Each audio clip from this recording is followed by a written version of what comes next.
She moved through fashion like a quiet storm, nose ring gleaming, gaze unreadable, and never fitting the mold. Stella Tennant broke the rules and made the world forget they ever mattered. But behind the camera flash and runway lights, something heavy trailed her into the silence of the Scottish hills. The real mystery isn't her meteoric rise. It's how no one noticed the slow, silent fall.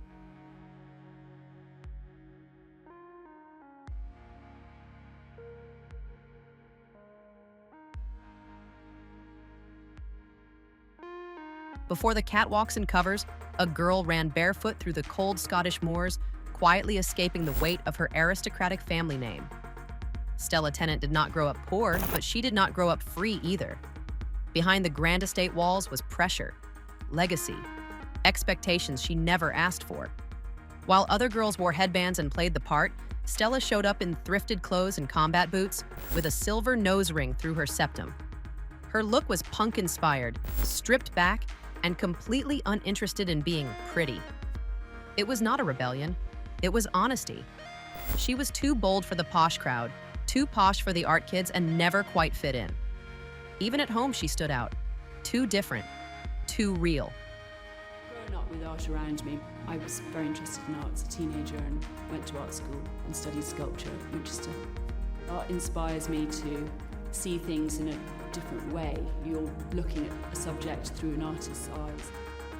At Marlborough College, surrounded by polished futures, Stella quietly pulled away. Then came Winchester School of Art, where she studied sculpture. Finally, something that made sense. Art gave her a way to build her world with her hands. Photography came next. She turned the lens on herself. Nose ring, blank stare, no performance. So what happens when your difference finally becomes the thing they want? It was the 90s, an era of supermodel glam, power poses, and bold femininity. And Stella, she was none of it. No glamour, no softness, no compromise. And that's exactly why she became a sensation. So I did the shoot, and then I did Versace advertising with him after that. And I just thought, well, I don't know what is the possibility of it. I don't know what could happen, but I might take it and see where it goes. It all began in 1993 when Stephen Meisel shot her for Italian Vogue. A debut that did not just introduce her, it detonated her. The fashion world had not seen anything like her.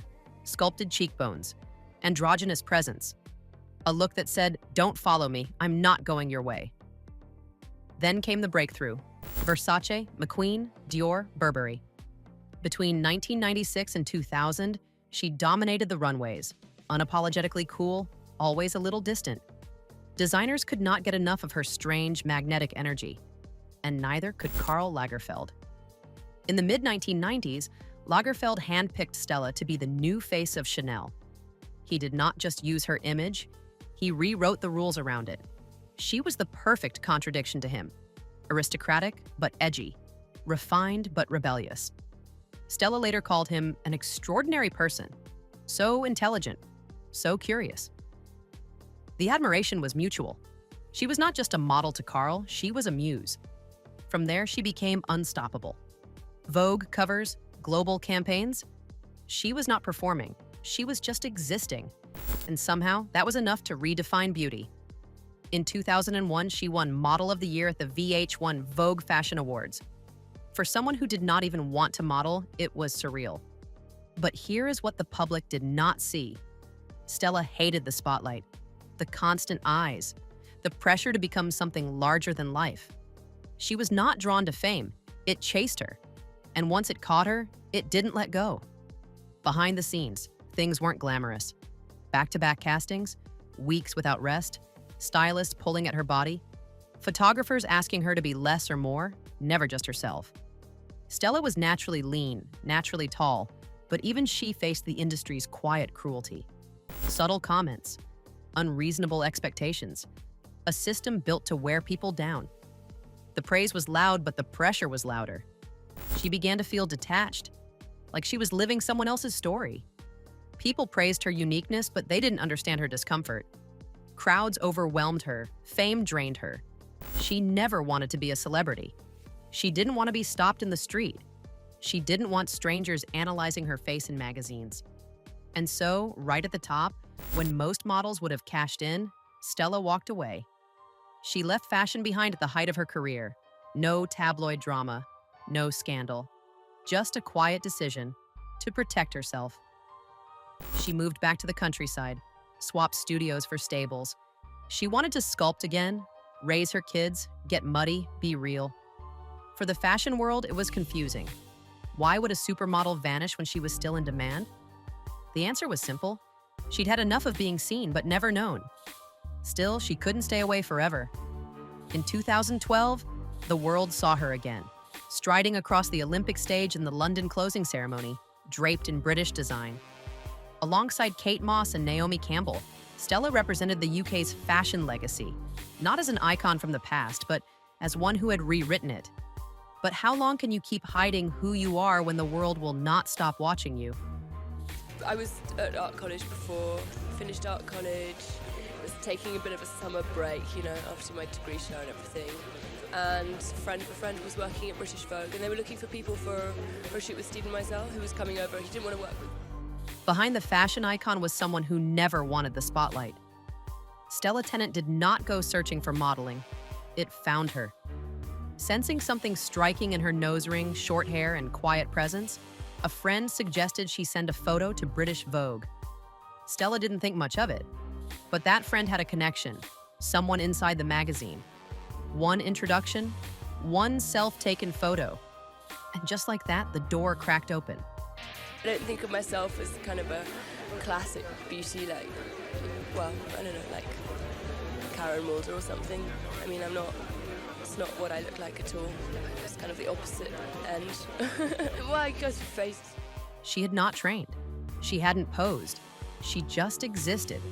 And Vogue couldn't look away. Still, even at the height of her fame, Stella never saw herself as beautiful in the traditional sense. She once said, "I never thought of myself as a classic beauty, like Karen Mulder." That quote alone said everything. The world called her iconic, but she still felt like the odd one in the room. Admired, but never quite belonging. In private, Stella was the opposite of the icy muse the fashion world adored. She married photographer David Lasnett in 1999. They moved to the Scottish countryside and built a life far from runways and camera flashes. 4 children, a garden, a quieter pace. It was as if she was trying to gently disappear into something real. But fame doesn't fade just because you're tired of it. Even after stepping away, she still felt watched. Anxious, exposed. She admitted in interviews, "The attention makes me uncomfortable. I don't think I'm that interesting." And she meant it. The image that fashion built around her, strong, edgy, impenetrable, was never how she saw herself. Motherhood grounded her, but it didn't fix the hurt. Stella still carried the scars of the industry. Years of being styled, judged, praised, and picked apart. She wasn't bitter, just tired. The kind of tiredness that sits deep in your bones. Eventually, her marriage unraveled. Quietly, privately. No tabloid drama, just another layer of pain added to a life already heavy with emotional weight. Those who knew her said she kept everything in, that she never wanted to be a burden, that she smiled when it hurt. Stella Tennant's family is shedding more light on the late Scottish supermodel's death. The 50-year-old's family opened up to The Telegraph, which reports that following investigations into the star's death, it has been determined she took her own life. We have been humbled by the outpouring of messages of sympathy. And then, 5 days after her 50th birthday, Stella Tennant died by suicide. The news stunned the world, not just because she was a fashion legend, but because no one saw it coming. How could someone so poised, admired, and seemingly grounded be in that much pain? The truth is, Stella had battled mental health struggles for years. Silently, quietly, always with grace. But keeping it all in eventually became too much. Her death wasn't just tragic. It was a warning that sometimes the people who seem strongest are the ones carrying the heaviest load. And Stella carried it all with elegance, with silence, and with almost no one ever knowing. She was different. Always, even in how she left. And maybe the real question is not why she hid so much, but why no one ever asked what it cost her. Share your thoughts in the comment section below.